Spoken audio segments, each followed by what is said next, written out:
E na nossa aula de hoje vamos falar sobre macronutrientes, ácidos nucleicos e energia. Dando continuidade ao assunto que nós estávamos falando na última aula, sobre, dentro de bioquímica, sobre a água e micronutrientes. Água e micronutrientes, a gente falou sobre água, a gente falou sobre sais minerais e a gente falou sobre as vitaminas também.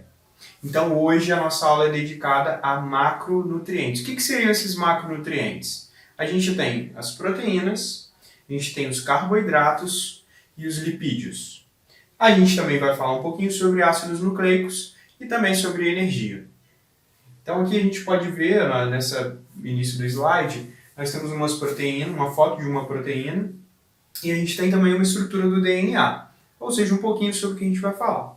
Então, para começar a nossa aula, primeiro a gente vai falar sobre proteínas. A gente vai ver qual a importância das proteínas, onde as proteínas são encontradas. Primeiro, vamos pensar, quais alimentos a gente encontra proteínas?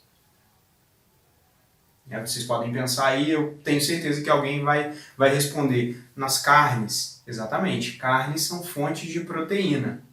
Ah tá, mas nutrientes que são associados a algum tipo de alimento e como que esses nutrientes são importantes para o nosso organismo? A gente sabe que a gente precisa de nutrientes dos alimentos para a gente poder sobreviver, para ter várias funções dentro do nosso organismo. E as proteínas são estruturas importantíssimas que a gente precisa obter da nossa alimentação. Então, começando pelas proteínas, a gente precisa saber a função. Qual que é a função fundamental das proteínas? Construir matéria viva. Ou seja, toda vez que as nossas células são renovadas, as estruturas do nosso corpo são construídas, a base é de proteínas. Então as proteínas elas são importantíssimas. Além disso, as proteínas ajudam a regular o metabolismo celular. De que forma? Através dos hormônios, como a insulina, por exemplo. Insulina é um hormônio. Mas qual é a função da insulina? A insulina ela permite a entrada da glicose na célula. Glicose é um tipo de carboidrato, que a gente vai aprender daqui a pouco. Mas a glicose é uma fonte de energia muito importante para o nosso corpo. Porém, ela tem um tamanho de molécula muito grande. E essa molécula ela não consegue atravessar diretamente na membrana celular. Para que essa molécula consiga atravessar a membrana celular, a gente precisa da insulina. A insulina é liberada lá do pâncreas, viaja pela nossa corrente sanguínea e vai chegar até a célula, onde ela vai encaixar num mecanismo da membrana celular e permitir a entrada da glicose. Então, regular o metabolismo é a função de proteínas. E a insulina é um tipo de proteína. Enzimas também são importantíssimas. Enzimas são um tipo de proteínas. São elas responsáveis pelas reações químicas. Ou seja, reações químicas que ocorrem dentro do nosso organismo só são possíveis graças à ação dessas enzimas, que são proteínas. Também as proteínas elas podem ter função de transporte. Um exemplo é a hemoglobina. A hemoglobina serve para transportar oxigênio e gás carbônico dentro do nosso corpo. Ela consegue retirar o oxigênio que vem através dos pulmões e transportar esse oxigênio para todas as partes do nosso corpo. Tá? Então também tem função de transporte. Também tem função de contração e relaxamento através dessas proteínas chamadas de actina e miosina, que são encontradas na musculatura. Quando a gente consegue contrair e relaxar a musculatura, é graças a essas duas enzimas que agem simultaneamente fazendo um vai e vem, permitindo contração e relaxamento. Os anticorpos também são proteínas muito importantes. Anticorpos são proteínas de defesa do nosso organismo. Muita gente às vezes pode falar assim que anticorpos são células de defesa. A gente vai aprender em biologia que anticorpos não são células. Anticorpos são produzidos por células. Anticorpos são proteínas que são produzidas por células de defesa do nosso organismo, tá? Os linfócitos B. Mas isso é um outro assunto que a gente vai falar mais para frente. Então a gente vê aqui que as proteínas elas têm funções variadas e elas são muito importantes do nosso organismo. Vamos dar continuidade. Nesse slide a gente tem um pouquinho sobre a composição química da célula. A gente sabe que todo ser vivo é formado por célula, a gente já falou sobre isso, e a célula ela é a unidade básica que constrói o nosso corpo. Então, a célula tem uma composição química. Qual que é a composição química da célula? De 75% a 85% a gente tem água. A célula é muito composta de água, a grande parte, a maior parte é feita de água. Em segundo lugar, a gente já tem as proteínas, de 10 até 15%. Olha como as proteínas elas têm uma participação grande, porque as demais substâncias, lipídios, carboidratos, ácidos nucleicos e outras substâncias, têm uma porcentagem um pouco mais baixa. As proteínas formam a célula numa composição muito grande, além da água. Continuando. Mas de que são formadas as proteínas, então? A gente precisa entender. De que é formada uma proteína? Tá, eu sei que a proteína vem da alimentação. Mas e o componente básico da proteína? O que seria? Então a gente precisa falar desse componente. E esse componente esses componentes são os aminoácidos. São aminoácidos que constroem as proteínas. As proteínas são formadas por aminoácidos. Então a gente pode resumir dessa forma. De que são formadas as proteínas? As proteínas são formadas por aminoácidos. E de onde que vêm esses aminoácidos? Também através da alimentação. O nosso corpo consegue produzir alguns dos aminoácidos, mas tem alguns tipos de aminoácidos que a gente precisa ingerir, a gente vai falar um pouquinho sobre isso daqui a pouco. Então a função dos aminoácidos, eles se unem para construir uma proteína. Qual a quantidade que existe? Existem 20 aminoácidos na natureza. 20 aminoácidos observados na natureza. Tá? Esses 20 aminoácidos, eles formam combinações gerais para formar essas proteínas que são formadas por essas continhas que são os aminoácidos. E a gente precisa saber a fórmula de um aminoácido, é o que a gente chama de fórmula geral. De que é constituído o aminoácido? Basicamente, o aminoácido é constituído por um carbono, que faz 4 ligações, é uma capacidade do carbono. Com esse carbono estão ligados um grupo que a gente chama de carboxila, que é um grupo ácido, que tem essa estrutura, C, ligação dupla com oxigênio, ligação simples com uma hidroxila, OH. Também tem um grupo amina, representado pelo NH2, a estrutura da amina.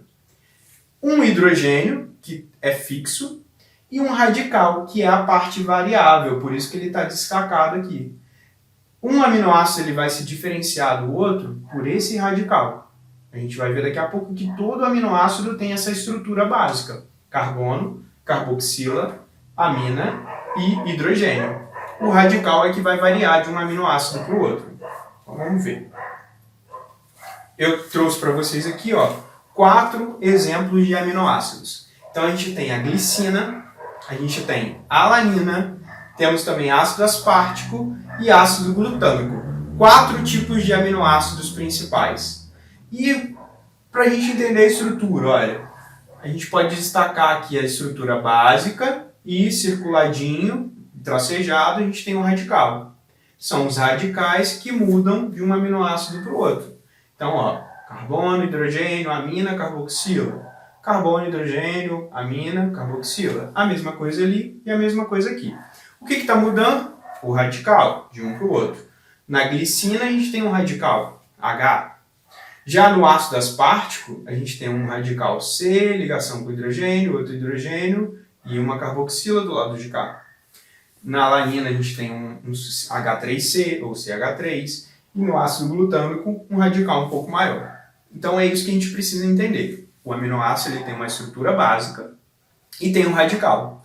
É o radical que vai variar e vai dar característica para os outros aminoácidos. Então, como eu falei com vocês, os aminoácidos eles vêm para a gente através dos alimentos. E o nosso corpo também consegue produzir alguns aminoácidos. E alguns aminoácidos a gente precisa se alimentar deles. Ou seja, nós temos uma classificação de aminoácidos naturais e aminoácidos essenciais. Qual é a diferença?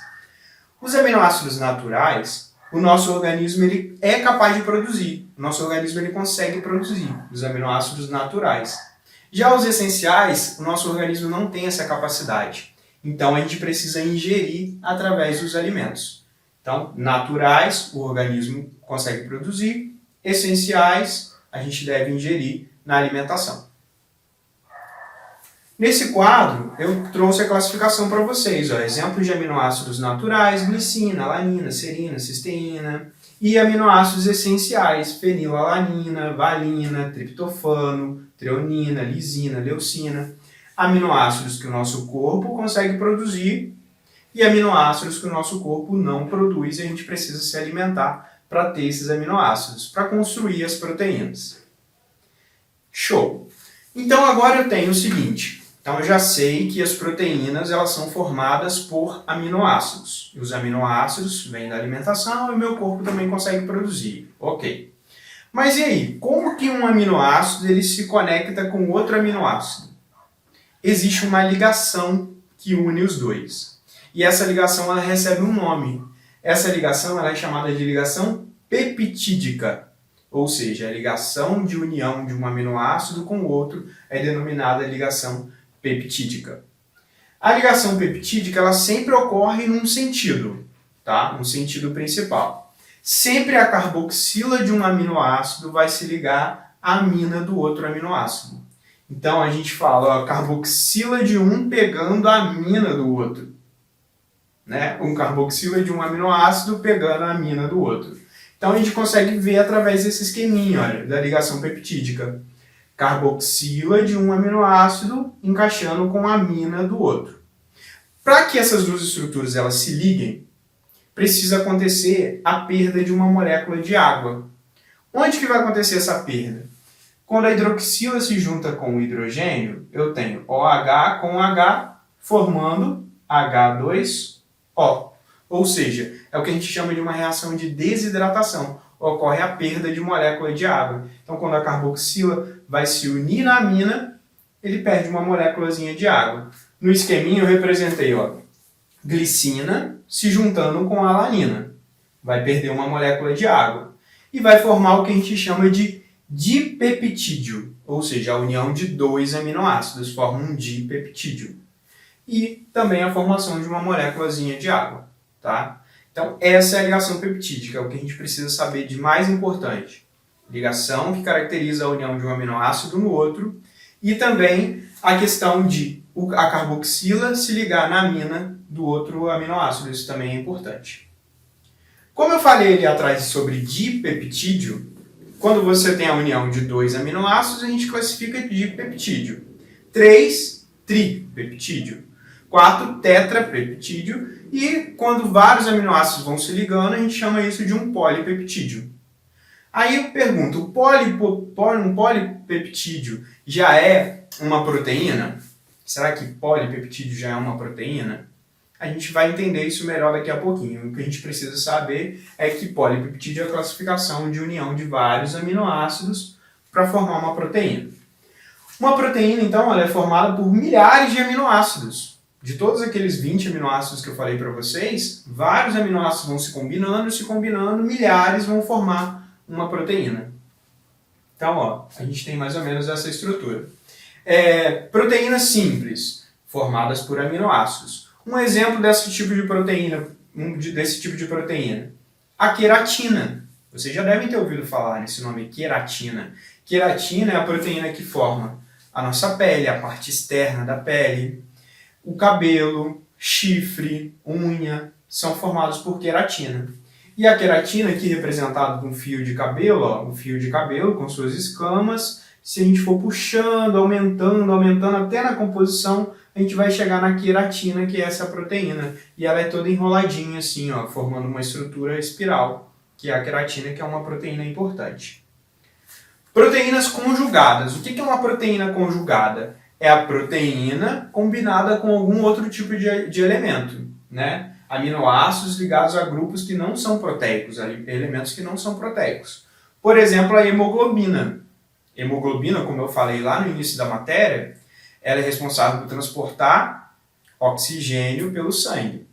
E a hemoglobina é uma proteína que é combinada com outro elemento. E esse elemento é o ferro, que a gente chama de grupo Heme.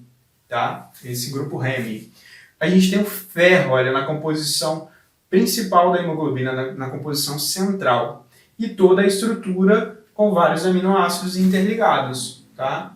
E essa proteína ela tem essa capacidade de transportar esse oxigênio para chegar em todas as células do nosso corpo. É muito importante que o oxigênio ele chegue, acabe chegando em todas as partes do nosso corpo.